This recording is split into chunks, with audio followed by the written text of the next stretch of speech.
नमस्कार मंडळी, स्वागत आहे आपलं आपल्या यूट्यूब चॅनलवर. आणि आत्ता वाजलेले आहेत पहाटेचे 5. आणि तुम्हाला प्रश्न पडला असेल एवढ्या पहाटे आम्ही आता कुठे चाललो आहे. तर आता आम्ही चाललेलो आहोत आई मुंब्रा देवीच्या दर्शनाला. मुंब्रा देवीच्या दर्शनासाठी जाण्यासाठी मुंब्रा स्टेशनला जाण्यासाठी आपण लोकल पकडलेली आहे आणि लोकलने आता आपण चाललेलो आहोत मुंब्रा स्टेशनकडे. ठाणे आणि कल्याण स्थानकाच्या दरम्यान असलेलं मुंब्रा स्थानक आणि मुंब्रा स्थानकावर आता आपण उतरलेलो आहोत आणि इथून आपण थेट जाणार आहोत मुंब्रादेवी मंदिराकडे. आणि आपण स्टेशनच्या बाहेर आल्यानंतर यम गेटमधून बाहेर पडलेलो आहोत आणि इथून 5 मिनिटाच्याच अंतरावर मुंब्रादेवीचं एक प्रवेशद्वार आहे. या मुख्य प्रवेशद्वारातून आपण प्रवेश करत आता आतमध्ये चाललेलो आहोत.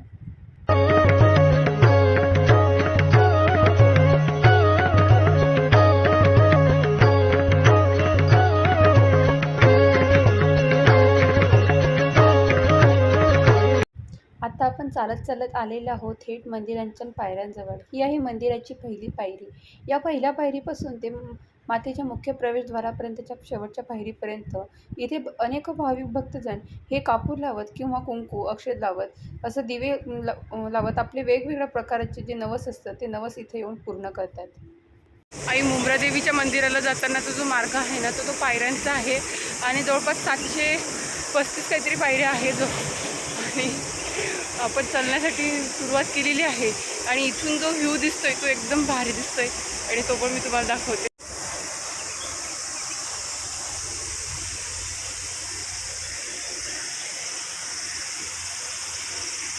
आणि हे आहे मातेचं मंदिर आणि मंदिराचा कळस आपल्याला दिसत आहे आणि आता मंदिराच्या पर्यंत जायचं आहे आपल्याला. आता पोहोचू आपण. मंदिराच्या पायऱ्या चढत चालत असताना सर्वप्रथम दर्शन होतं आपल्याला गणपतीचं आणि रामभक्त श्री हनुमानांचं. चला तर दर्शन घेऊ.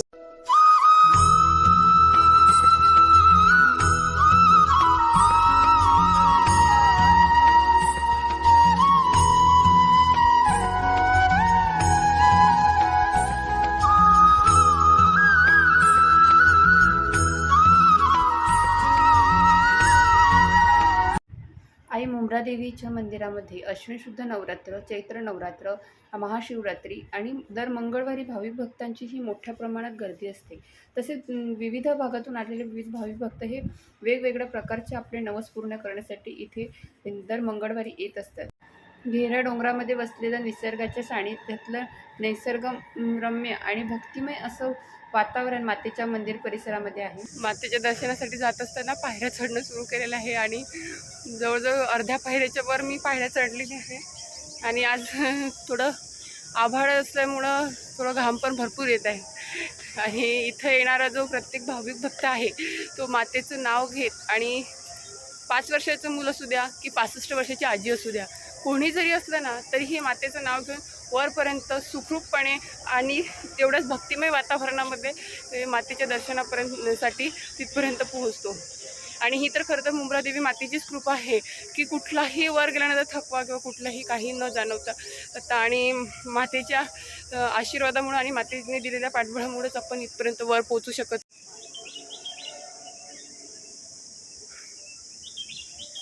आता मी जे चाललेली आहे, ज्या पायऱ्या चढत आहे, तर ह्या पायऱ्या आहेत मंदिराच्या अंतिम पायऱ्या. इथून थोडं जेवढ्या पायऱ्या दिसत ना इथपर्यंत जर चालत गेलो का मंदिराचं जे मुख्य प्रवेशद्वार आहे, जो मंदिराचा गाभारा आहे तो येते. आणि चला जाऊया पुढे.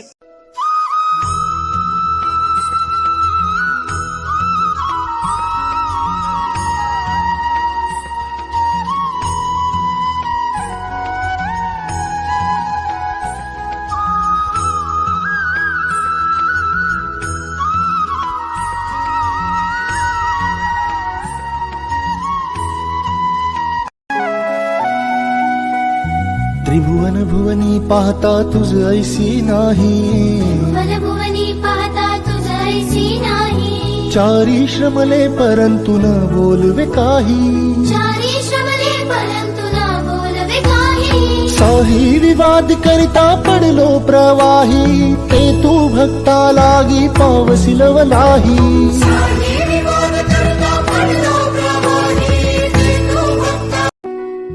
प्रसन्न वदने प्रसन्न होसी निज दासा, प्रसन्न वदने प्रसन्न होसी निज दासा.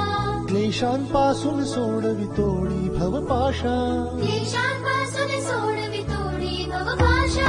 अंबे तुझ वाचून कोण पूर्वी आशा. नरहरी तल्लीन झाला पद पंकज लेशा.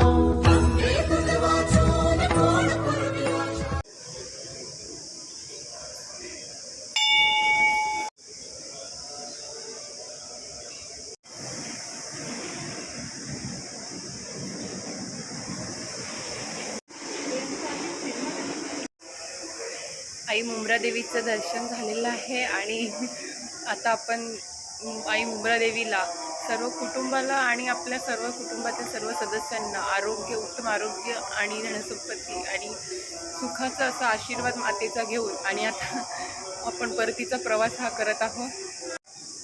परतीचा एक प्रवास करत असताना एक गोष्ट आवर्जून मला तुम्हाला सांगावीशी वाटत आहे. खरं तर मुंब्रा देवी हा जो परिसर आहे तर हा घेरा डोंगराच्या मध्ये वसलेला आहे आणि या डोंगरामध्ये चालत येताना किंवा चालत जाताना मी इथं बरेचदा येते. पण आज एक गोष्ट सांगावीशी वाटत आहे, तर ती गोष्ट काय आहे तर ती मी पुढे जाऊन तुम्हाला सांगते. मंदिर परिसरामध्ये असलेलं हे जे वातावरण आहे तर हे खूप निसर्गरम्य आणि एकदम पहाडामध्ये कोरीव डोंगरामध्ये हे वसलेलं मंदिर आहे देवीचं आणि खूप छान असं वातावरण आहे, सुंदर. आणि पावसाळ्यामध्ये म्हटलं तर इथे छोटे छोटे झरेसुद्धा वाहताना दिसत आहेत आणि खालीचा थोडा धबधबा पण दिसतो. आणि एवढ्या निसर्गरम्य आणि सुंदर भक्तिमय वातावरणामध्ये इथं सगळ्या प्रकारचे भाविक भक्त येतात. पण आज एक गोष्ट सांगायला मला तर खरंच तर सांगा वाटत नव्हती, पण मला असं वाटतं मी माझ्या व्हिडिओच्या माध्यमातून तुमच्यापर्यंत ही गोष्ट पोहोचवली पाहिजे, ही गोष्ट तुम्हाला सांगितली पाहिजे. म्हणून आवर्जून आज मी एक गोष्ट सांगणार आहे, ती म्हणजे की मुंब्रा देवी परिसरामध्ये येणारे भाविक भक्त असो किंवा इतर काही लोक असो, कोणीही असो, तर तुम्ही कोणी पण इथे येत असले ना, कोणी काही येत असले ना, तरी मला असं वाटतं इथं आलेला इथला जो परिसर आहे तो आपल्या मातेचा परिसर आहे, आपला परिसर आहे. कारण आपण मातेची लेकरं आहोत, म्हणून आपण हा परिसर स्वच्छ सुंदर ठेवला पाहिजे. नाही की कुठल्याही प्रकारची इथं असल्या घाण करून आपण गेलं पाहिजे. कोणीही येते चिप्स खातं, काही बिस्लरीच्या बॉटल्स वगैरे कुठंही काहीही टाकलं जातं. हे अशा प्रकारची ही गोष्ट आहे, तर प्रकाशाने ही टाळली पाहिजे.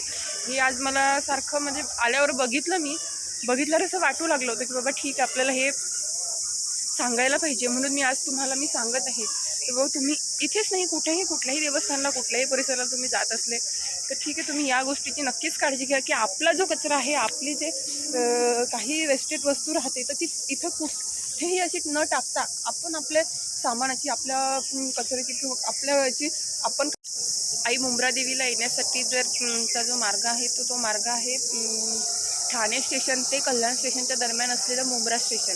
जर तुम्ही CSTवरून येत असले तर कल्याण जाणारी लोकल पकडू शकता, कल्याणवरून येत असले तर ठाणा जाणारी लोकल पकडू शकता आणि मुंब्रा स्टेशन हे लागतं. आणि मुंब्रा स्टेशनवर उतरल्यानंतर जे यम गेट आहे त्या गेटने जर बाहेर आलो तर 5 मिनिटाच्या अंतरावरच मुंब्रा देवीचं मुख्य प्रवेशद्वार आहे आणि प्रवेशद्वारापासून पायऱ्या चढत चढत आपण वर येऊ शकतो आणि वर आल्यानंतर मंदिर आहे मातेचं आणि मातेच्या मंदिरातून मातेचं आपण दर्शनाचा लाभ घेऊ. आई मुंब्रा देवीच्या मंदिरामध्ये मी तर नेहमीच येत असते, पण आज आमच्यासोबत काकूसुद्धा पहिल्यांदा आलेले आहेत, तर त्यांना विचारूया आपण की त्यांचा अनुभव कसा आहे इथे येण्याचा. मस्त आहे, चांगलं वाटत आहे. मातेचं दर्शन घेऊन खूप मनाला प्रसन्नता आणि आनंद वाटत असेल. आता कोणी पाहुणे आले का इकडे घेऊन आई मुंब्रा देवीचं दर्शन झालंय आणि याची इथून सुरू झालेला आहे आपला परतीचा प्रवास. आणि आता परतीचा प्रवास करत असताना सध्या शेवटी मी एकच सांगू इच्छिते की आजचा मुंब्रा देवीचा व्हिडिओ तुम्हाला आवडला असेल आणि कसा वाटला आहे ते मला कमेंट्स करून सांगा. आणि व्हिडिओ आवडला असेल व्हिडिओला जास्तीत जास्त शेअर करा आणि लाईक करा. आणि चॅनलवर तुम्ही जर नवीन असाल तर चॅनलला सबस्क्राईब करा. भेटूया आपण नवीन व्हिडिओमध्ये नवीन प्रवासासह. तोपर्यंत काळजी घ्या. बाय.